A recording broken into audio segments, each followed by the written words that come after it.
madaxweynaha Soomaaliya Maxamed Cabdilaahi Farmaajo iyo ra'iisul wasaaraha dalka Itoobiya ayaa lagu wadaa in toddobaadka soo socda ay gaadhaan magaalada Hargeysa caasimadda Somaliland kadib kulan toddobaadkii hore ku dhex maray magaalada Addis Ababa madaxweynayaasha Somaliland iyo Soomaaliya.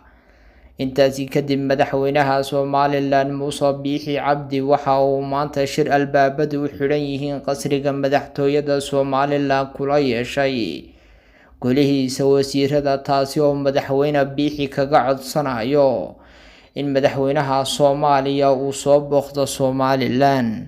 intaasi kadib golaha wasiirada Somaliland waxay ka aqbaleen codsiga madaxweyne Biixi.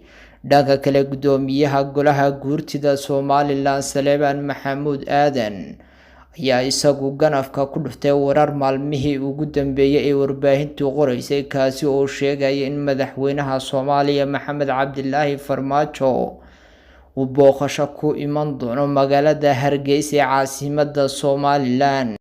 Maxamed Cabdilaahi Farmaajo ayaa noqonaya madaxweynihii ugu horeeyay ee xil Soomaaliya ka hayo tan iyo sanadkii 1991 Hargeysa booqasho ku tago, taasi oo la filayo inay toddobaad ka damba dhacdo.